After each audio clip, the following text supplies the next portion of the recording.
Bonjour à tous et bienvenue dans cette nouvelle vidéo. Alors une nouvelle vidéo de la rubrique motivation. C'est une vidéo que vous avez été assez nombreux à me demander et j'espère que je pourrai, par le biais de ce que je vais vous raconter par la suite, vous aider un petit peu. Le sujet de la vidéo d'aujourd'hui, c'est la comparaison. Et en gros, pourquoi il ne faut pas se comparer dans la plupart des cas, parce que je pense que la comparaison, de temps en temps, faite correctement, de manière non malsaine, peut être un boost pour certaines personnes. C'est parti. Déjà, l'argument numéro 1, alors si vous me suivez sur les réseaux, principalement Instagram, c'est quelque chose dont je parle assez souvent. Vous savez à quel point pour moi le temps c'est la chose la plus importante qui soit. Si c'est votre cas, imaginez le temps que vous pourriez gagner si jamais vous arrêtiez de vous comparer. Juste ça pour moi c'est un argument qui pourrait suffire pour toute la vidéo. Mais comme je sais que c'est pas si facile et que c'est pas le cas de tout le monde, on va approfondir un petit peu. Alors, pourquoi vous ne devez pas vous comparer? Eh bien, c'est parce que les conséquences de cette comparaison peuvent être extrêmement néfastes. Vous pouvez vous trouver nul, vous risquez de vous décourager, vous pouvez carrément abandonner certains projets, ça va vous empêcher d'entreprendre certaines choses, vous risquez de ne pas aller au bout de ce que vous avez entrepris, vous risquez de vous remettre en question ou de remettre en question tout ce que vous faites pour des mauvaises raisons. Enfin bref, vous voyez que tout ça ce sont des choses quand même pas très agréables et dont on se passerait bien. Lorsque l'on crée, et même de manière générale, on peut douter pour plein de raisons, certaines qui viennent de nous, certaines qui viennent de l'extérieur, et je pense que si on pouvait supprimer toutes ces choses qui sont induites par la comparaison, eh bien on soufflerait quand même un sacré bon coup. Alors la comparaison, tout le monde se compare, plus ou moins. Moi je sais que je suis quelqu'un qui ne souffre pas trop de ce problème de comparaison. Moi mon plus gros problème c'est le syndrome de l'imposteur, donc j'ai pas besoin de me comparer avec d'autres personnes pour douter, pour remettre en cause certaines choses, etc. Moi ça vient tout seul, ça ne concerne que moi. Mais certaines personnes en fait c'est vraiment lorsqu'elles vont se comparer à d'autres personnes ou comparer ce qu'elles créent avec ce qu'on crée d'autres personnes. Donc dans le cas de la littérature, comparer ses propres romans avec les romans d'autres personnes, etc. C'est ça qui va les faire douter. C'est ça qui va les faire se remettre en cause et certains auteurs vont carrément arrêter d'écrire en se disant non mais attends, quand je vois ce que les autres font, moi c'est tellement mauvais à côté que en fait ça ne vaut même pas la peine que je continue. Et je trouve ça mais tellement dommage d'en arriver à de telles extrémités que je vais essayer aujourd'hui de vous faire comprendre pourquoi il n'est absolument pas logique et pourquoi il n'est absolument pas raisonnable de se comparer. Déjà lorsqu'on veut comparer, il faut comparer ce qui est comparable. Et en termes de création, en termes d'art de manière générale, c'est tellement subjectif. Il y a tellement de paramètres qui entrent en fait en compte que en fait je trouve qu'on ne peut pas comparer. En fait ça ne sert à rien de vouloir se comparer parce que comme je l'ai dit, il y a beaucoup trop d'éléments qui entrent en ligne de compte. Et c'est un petit peu tous ces éléments qu'on va essayer de voir. Déjà, le plus gros problème en termes de comparaison, ce que je vois sur les réseaux entre les auteurs, c'est les auteurs qui se comparent à d'autres auteurs qui n'ont pas la même expérience. Il faut arrêter de se comparer lorsque on écrit son premier roman, et bien de se comparer avec des auteurs qui en sont déjà à leur 4e, 5e, voire leur 10e. En fait, ça n'a aucun sens de se comparer, tout simplement parce que toute cette expérience qui a été acquise durant l'écriture de tous ces romans, ce sont des choses que vous n'avez pas encore. Vous ne pouvez pas inventer en fait cette expérience, vous ne pouvez pas inventer les connaissances acquises durant tout ce laps de temps. Ne comparez pas votre chapitre 1 avec le chapitre 10 d'un autre auteur. Ça ne sert à rien. Donc vous allez me dire, oui, mais alors du coup, je me compare avec des auteurs qui en sont au même point que moi, qui en sont par exemple à l'écriture du premier jet de leur premier roman, et j'ai l'impression en fait qu'ils arrivent beaucoup mieux que moi, qu'ils arrivent à écrire plus, qu'ils arrivent à être plus réguliers, qu'ils sont plus contents d'eux, qu'ils ont des meilleurs retours s'ils ont des alpha lecteurs, qu'ils ont des meilleurs retours sur les réseaux sociaux, etc., etc. Là on est déjà sur quelque chose de plus comparable, le fait de prendre un auteur avec la même expérience. Mais par exemple ce truc de vous dire ah oui mais alors un tel il est plus régulier, un tel il écrit plus. Alors là il y a de la même façon plein de facteurs qui peuvent jouer. Déjà, tous les auteurs ne fonctionnent pas de la même façon. Certains auteurs, même avec énormément d'expérience, n'arrivent pas à écrire, je vais dire un truc, plus de 750 mots par jour. C'est un chiffre au hasard, pour certains c'est énorme, pour d'autres c'est pas beaucoup, j'ai dit ça comme ça. Mais voilà, même des auteurs qui ont beaucoup d'expérience, certains même qui vivent de leur plume, ne parviennent pas à écrire 5000 ou 6000 mots par jour. À l'inverse, il y en a qui débutent et qui arrivent à écrire des quantités énormes chaque jour. Donc voilà, déjà chaque auteur est différent de base. Parfois, chercher à vouloir imiter un auteur en vous disant ah lui il fait comme ça, faut que je fasse comme ça risque de vous bloquer. Par exemple, ce truc de attends, tel auteur il écrit tous les jours 2000 mots, je vais faire pareil. Ça peut vous booster hein, de vouloir essayer, ça se trouve vous allez y arriver, ça se trouve cette méthode va être super pour vous, mais d'un autre côté vous risquez de ne pas y arriver et de vous dire ah oui donc lui il y arrive, pas moi, donc ça veut dire que moi je suis nulle parce que lui je trouve qu'il est bien, etc. etc. Bref, donc revenons sur ce truc de un tel écrit tant, un tel écrit tous les jours et pas moi. Qu'est-ce qui peut faire cette différence? Déjà, vous ne connaissez pas forcément la situation de l'auteur auquel vous vous comparez. Inutile de comparer votre situation si par exemple vous commencez à écrire, vous avez un travail à côté avec un auteur dont c'est le métier et qui va se dédier complètement à ça. Le simple fait que lui il n'ait que ça à penser et que vous ayez votre métier à côté, mais ça change tout. Moi je le vois bien, je ne suis pas auteur à plein temps et pourtant pendant le confinement j'ai vécu un peu comme autrice à plein temps par moment et je le vois bien, ça n'a rien à voir quand je ne me consacre qu'à l'écriture et lorsque je retourne travailler et que j'ai moins de temps, j'ai moins d'énergie en termes de ce à quoi il faut que je réfléchisse, ce à quoi il faut que je pense, etc. C'est des charges mentales supplémentaires en fait hein, tout ça et lorsque vous avez par exemple un travail en plus, eh bien, il faut le prendre en considération en termes de temps, en termes d'énergie, en termes de fatigue, de concentration, etc. Donc voilà, ne serait-ce que ça, c'est inutile de vous comparer. Pour certains auteurs, vous allez vous dire ah bah oui mais lui il dit pas qu'il vit à plein temps, c'est qu'il doit travailler, vous n'en savez rien, peut-être qu'il ne vous dit pas qu'il vit à 100% pour l'écriture. Voilà, n'essayez pas de comparer sans connaître la vie de l'auteur. Pareil, je parlais du travail, mais lorsque je vois des auteurs qui ont des enfants, franchement je ne sais pas comment vous faites lorsque vous êtes maman, lorsque vous êtes papa et que vous devez écrire en plus de ça. Alors si vous êtes parent, que vous avez un travail à plein temps et que vous écrivez, comment voulez-vous vous comparer avec un auteur qui n'a plus de travail à côté, qui n'a pas d'enfant? C'est incomparable en fait. Il est inutile de se sentir nul si jamais vous n'arrivez pas à écrire autant lorsque vous avez une famille à gérer, lorsque vous avez un travail qui vous prend 35 heures par semaine, plus les transports, plus le stress, etc.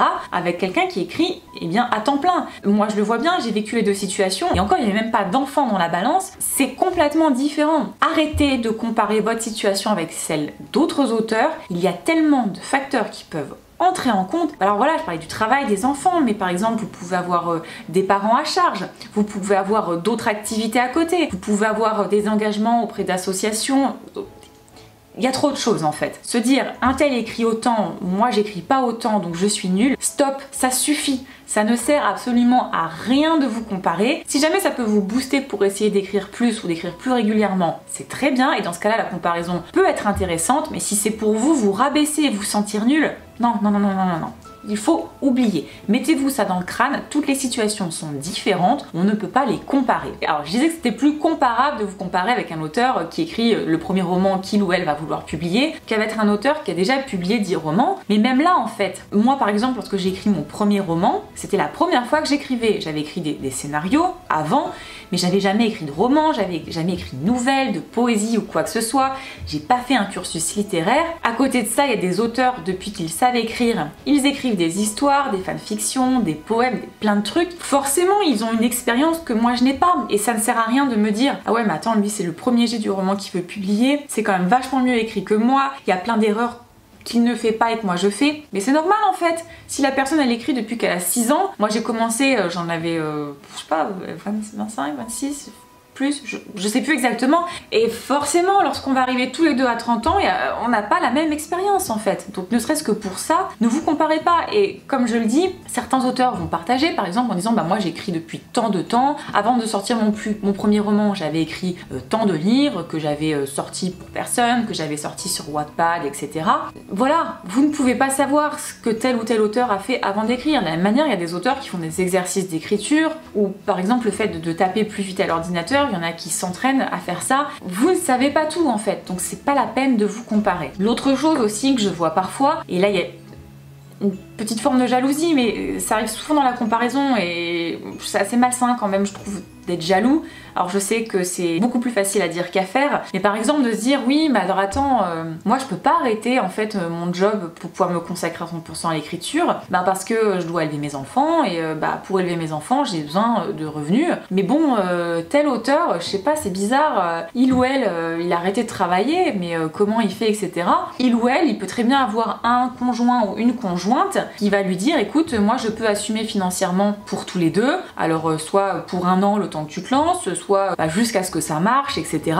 Et vous, ça peut très bien ne pas être votre cas. Vous pouvez très bien être le gros salaire du couple ou le seul salaire du couple qui malheureusement est nécessaire et que en fait l'auteur d'à côté ce soit l'inverse. Donc ça c'est encore une fois un facteur qui va faire une grosse différence, parce que forcément si jamais vous êtes en couple avec une personne qui peut assumer financièrement le temps que vous vous lanciez en tant qu'auteur, le temps que ça marche, c'est beaucoup plus facile que si jamais vous êtes tout seul ou que si c'est vous qui devez assumer quelqu'un d'autre en fait. Et là je juge pas en disant c'est normal d'être entretenu, de pas être entretenu, d'être celui qui entretient. Chaque personne est différente, chaque couple est différent, je suis absolument pas là pour juger la situation de qui que ce soit, je suis juste là pour vous rappeler que c'est un autre facteur encore qui peut en fait avoir deux situations complètement différentes. Autre chose qui peut faire une grosse différence, et ça j'en ai déjà parlé dans d'autres vidéos, c'est l'entourage. Personnellement j'ai la chance d'être énormément entourée en ce qui concerne l'écriture, pour la bêta lecture, pour les corrections, pour les personnes qui vont m'encourager, qui vont m'accompagner, qui vont m'aider, et c'est une chance énorme. Franchement, je me rends compte, j'ai une chance énorme. Je sais que c'est pas le cas de tout le monde. Et forcément, si vous êtes tout seul et que dans votre entourage direct, c'est plus difficile pour vous de trouver de l'aide, c'est plus difficile pour vous d'avoir des personnes qui vous encouragent, etc. C'est encore un facteur qui peut faire une grosse différence entre deux auteurs. Et c'est encore un facteur qu'il est inutile en fait de comparer. Parce que la situation, elle est comme elle est. Et ça ne sert à rien de se dire, ah oui, non mais attends, un tel, il a plein de bêta-lecteurs qui veulent bien le bêta-lire. Moi, j'en ai que deux, je galère à en trouver d'autres. Ah ça craint, alors est-ce que c'est parce que je suis nulle, c'est parce que mon roman intéresse pas, ou alors est-ce que c'est parce que j'ai fait quelque chose de mal, etc. Non, ça peut venir de plein de raisons. Voilà, moi j'ai même pas eu besoin de chercher de bêta lecteur, j'avais la chance dans mon entourage d'avoir des personnes qui se sont proposées, avec lesquelles j'ai discuté et avec lesquelles ça a bien marché. Donc voilà, encore une fois, l'entourage, c'est un autre facteur qui peut faire que deux situations sont complètement différentes et qu'il ne faut absolument pas comparer. Deux autres choses sur lesquelles les gens vont pas mal se comparer, c'est sur la réussite de personnes sur les réseaux sociaux et la réussite des auteurs en termes de vente et en termes de redevance. Alors, sur les réseaux sociaux, j'ai parfois des personnes qui viennent me dire oui, j'ai bien écouté tes conseils, etc. et j'essaye d'appliquer et j'essaye de faire ça, mais pour moi ça marche pas, pourquoi est-ce que pour toi ça marche, etc. Il n'y a pas de recette miracle et ça peut venir de plein de choses. Le problème pour ce sujet-là particulièrement, je pense, c'est parfois l'impatience de certaines personnes. Une communauté sur les réseaux sociaux, ça se construit, ça prend du temps, ça vient pas en un claquement de doigts. Si vous vous lancez sur Instagram, si vous vous lancez sur YouTube, si vous lancez un podcast, un blog, etc. Ça prend du temps en fait, c'est du travail. Et ça pareil, inutile de comparer deux situations puisque vous ne savez pas forcément le travail que va fournir telle ou telle personne. Moi, quand je dis que ça me prend des dizaines et des dizaines et des dizaines d'heures pour faire mes vidéos YouTube, pour faire mon contenu Instagram, etc. C'est un choix que moi je fais de le faire, je prends beaucoup de plaisir à le faire, j'ai conscience du travail que ça prend, mais certaines personnes n'en ont pas forcément conscience et vont me dire bah oui mais attends, moi aussi j'ai sorti une vidéo mais elle n'est pas autant vue que la tienne. Alors ça peut venir de plein de choses, par exemple moi mes vidéos, je soigne le montage, je soigne la qualité, je m'occupe de la promotion pareil, de mon contenu, etc. Et en fait c'est du travail que je fournis. Et si jamais une personne fournit un tiers du travail, alors des fois ça va suffire pour que ça marche autant, des fois ça va même mieux marcher, mais globalement on n'a quand même rien sans rien. Et donc inutile de comparer les résultats que vous avez si jamais vous consacrez une demi-heure par semaine aux réseaux sociaux avec une personne qui va y consacrer plusieurs heures, parce que oui, ça prend plusieurs heures par semaine de créer du contenu sur les réseaux. Je dis pas qu'il faut créer du contenu sur Instagram, sur YouTube, etc. Absolument pas, chacun est libre de faire ce qu'il veut, chacun est libre de faire ce avec quoi il est à l'aise, hein. Tout le monde ne peut pas faire des vidéos, tout le monde ne peut pas parler à une caméra, etc. Enfin, tout le monde peut en fait, mais tout le monde ne veut pas. Moi je le fais parce que j'ai conscience de l'importance de la promotion lorsque l'on est auteur auto-édité, et je sais que ça joue sur mes ventes, ça joue sur mon engagement, ça joue sur le nombre de personnes qui me suivent et qui s'intéressent à ce que je fais. Donc là encore, bon, comme toujours, il est toujours plus intéressant de comparer ce qui est comparable. Ensuite, je vais en revenir sur la comparaison des ventes. Alors, moi je suis quelqu'un qui vend normalement en fait pour un auteur débutant, enfin même plutôt pas mal avec un seul roman. Il y a des gens qui vendent beaucoup plus que moi avec un seul premier roman, il y a des gens qui vendent beaucoup moins que moi. Il y a énormément de facteurs qui vont jouer sur ces ventes. Lorsque vous voulez vous comparer avec un auteur qui a déjà sorti plusieurs romans, c'est inutile. Ça, tous les auteurs s'accordent à le dire. Plus vous allez sortir de romans, plus ça va faire effet boule de neige et plus ça va avoir d'impact sur vos précédents livres, etc. Donc c'est pas juste que plus vous allez vendre de romans, plus ça va s'additionner, mais plus chaque nouveau roman va avoir une incidence sur les précédents. Donc voilà, c'est vraiment l'effet boule de neige. Donc si vous n'avez qu'un seul roman, inutile de comparer vos redevances et le nombre de livres que vous vendez avec un auteur qui en a déjà publié 10. Ça n'a aucun sens en fait de le comparer. Voilà, c'est peut-être un peu brut de le dire comme ça, mais voilà, ça n'a aucun sens. Donc si vous avez un roman, ne comparez pas avec quelqu'un qui en a plusieurs. Alors là vous allez dire, dans ce cas-là, je vais comparer avec un auteur qui, pareil, a un seul roman. Là encore, il y a plein de choses à prendre en considération. Comme j'en parlais juste avant, le temps de promotion, le temps de communication qui va être accordé à la promo en fait de ce roman. On n'a rien sans rien, hein. Si vous faites rien pour promouvoir votre roman, il va rester complètement inconnu, hein. Il n'y a pas de secret. Après on va se dire, oui alors bon, je prends tel exemple de tel auteur, on publie un peu le même genre de contenu, à la même fréquence, etc. Elle a fait des pubs sponsorisées, j'en ai fait aussi, mais elle vend plus. Elle ou il vend plus, hein. Des fois je dis elle, des fois je dis il, ça, on s'en fout, ça n'a pas d'importance. Il y a plein de choses en fait à prendre en considération quand vous allez sortir votre roman, le nombre de pages, parce que par exemple des très gros livres, ça peut refroidir certaines personnes. À l'inverse, des tout petits romans, il y a des gens qui ne vont pas aimer. Le genre de votre roman, ça, les personnes qui disent qu'il n'y a pas de genre qui vend plus, c'est faux. Il suffit d'aller regarder le classement des e-books sur Amazon par exemple et vous vous rendrez bien compte des genres littéraires qui marchent et qui sont à la mode, hein. Par exemple tout ce qui est romance, ça marche bien. Tout ce qui est young adulte, ça marche bien et ça peut toucher un public plus large puisqu'il y a plein d'adultes qui lisent du young adulte, il y a des ados, il y a des jeunes adultes, etc. Je vous dis pas que c'est plus facile, hein, absolument pas, mais voilà, force est de constater qu'il y a des genres littéraires qui vendent beaucoup plus que d'autres et ça vous ne pouvez rien y faire, hein. Ce à quoi les gens s'intéressent, c'est comme ça. Il y a des auteurs qui vont faire le choix d'écrire dans des genres qui marchent mieux parce qu'ils veulent vendre plus. Et là encore, libre à eux, ça sert à rien d'aller les traiter de vendus ou de je ne sais pas quoi. Chacun fait ce qu'il veut. Moi je sais que le genre de roman que j'écris, l'anticipation, alors c'est de la dystopie, mais de la dystopie adulte. Et je vois bien que la dystopie adulte marche moins bien que la dystopie young adulte. Mais moi mes personnages ils sont adultes, même adulte avancé, et je me vois pas en fait changer quelque chose pour faire du young adulte. Il y a des gens qui peuvent changer certains éléments pour rentrer dans certaines catégories. Moi c'est pas mon cas, donc par exemple toutes les catégories jeunesse, young adulte, etc. je n'y rentre même pas puisque je n'ai pas le droit de mettre les mots-clés là sur Amazon par exemple, parce que moi ce n'est pas du young adulte, c'est pas déclaré comme tel. Donc voilà, le genre de votre roman peut avoir une incidence. Pareil, la couverture de votre roman peut plus ou moins attirer, même si jamais c'est deux genres littéraires similaires. Enfin bon, bref, il y a énormément de facteurs. Alors certains sur lesquels vous pouvez travailler, par exemple le fait de bosser plus, d'essayer d'écrire plus si vous le pouvez, faire plus de promotion par exemple sur votre livre, et d'autres en fait vous ne pouvez rien faire. Si pour le moment vous ne pouvez pas quitter votre travail, si vous avez des enfants, et qu'est-ce que vous voulez faire? Vous n'allez pas vous retrouver à la rue, vous n'allez pas abandonner vos gamins pour écrire plus. Donc voilà, il faut bien garder en compte que se comparer, ça n'a pas trop de sens parce qu'il y a énormément de facteurs en fait qui rentrent en compte, et surtout en plus, comme j'ai dit plusieurs fois dans la vidéo, on ne connaît pas forcément la vie des auteurs, on ne connaît pas la façon dont ils fonctionnent, on ne connaît pas forcément leur parcours, etc. Et se comparer, vous risquez vraiment de vous bloquer. En plus vous risquez d'être jaloux et de vous montrer parfois un peu désagréable dans les commentaires que vous allez pouvoir faire. Je sais que j'en ai parlé une fois avec une auteure qui maintenant vit de sa plume, qui fonctionne bien.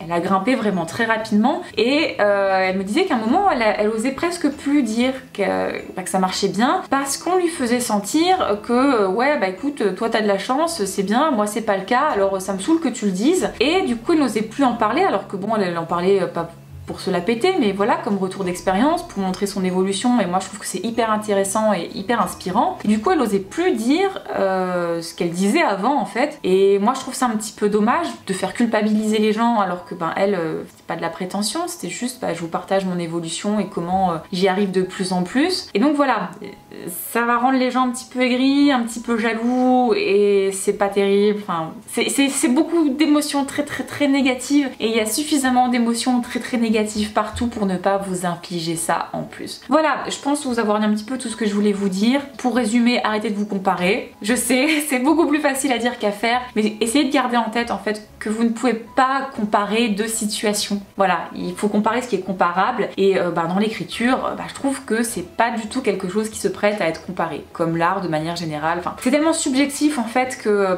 vous allez droit dans le mur, vous allez vous bloquer, vous allez vous miner le moral, enfin franchement évitez. Alors par contre, comme j'en ai fait mention un moment dans la vidéo, si jamais vous voulez vous comparer pour vous motiver en vous disant tiens un tel il arrive à écrire tant, moi j'écris que ça, je vais essayer d'arriver là où il ou elle en est, dans ce cas là si jamais ça vous booste, alors là mais tant mieux, hein. Moi je suis pour toutes les façons de vous motiver, de vous booster, de vous encourager, vraiment allez-y. Mais la comparaison pour vous rabaisser, parce que voilà on va pas se mentir, souvent quand on se compare, ça finit par moi je suis plus nulle, hein. C'est rare qu'on se compare pour se dire haha moi je fais quand même vachement mieux, hein. Voilà, surtout dans l'art où on a facilement le syndrome de l'imposteur, on va facilement pas se sentir illégitime, on a plein de croyances limitantes, enfin, il y a trop de choses vraiment qui viennent nous mettre des bâtons dans les roues. Donc s'il vous plaît, essayez d'être bienveillant avec vous-même, essayez d'être plus indulgent, essayez d'être plus gentil, acceptez en fait les choses qui parfois peuvent vous freiner parce que parfois vous ne pouvez rien y faire. Si jamais vous pouvez améliorer certaines choses, essayez également de l'analyser, voir ce qu'il est possible de faire, etc. Mais n'allez pas vous comparer avec l'auteur d'à côté, parce que comme je l'ai répété plein de fois dans la vidéo, il y a beaucoup trop de facteurs qui rentrent en compte pour que la comparaison soit valable. Voilà, la vidéo d'aujourd'hui est terminée. J'espère que ça vous aidera à arrêter un petit peu de vous comparer. Si vous avez des conseils à donner également, par exemple, moi j'ai réussi à arrêter de me comparer en faisant ça, n'hésitez pas. Comme je le dis, moi c'est pas quelque chose que je fais trop de me comparer. Donc c'est vrai que pour en parler, c'est plutôt en analysant ce que je vois, en analysant ce que les gens me disent, etc. Dans tous les cas, arrêtez d'être aussi dur avec vous-même, on est tous trop durs avec soi-même, ça je pense que c'est le cas de tout le monde. Il faut en avoir conscience, ça permet du coup des fois de lâcher un petit peu. Essayez de voir le positif, essayez de voir vos points forts, essayez de vous dire tiens moi j'arrive à faire ça, et c'est déjà génial. Et je pense que ça ira beaucoup mieux. En attendant la prochaine vidéo, eh bien écrivez bien sans vous comparer aux auteurs d'à côté. À bientôt!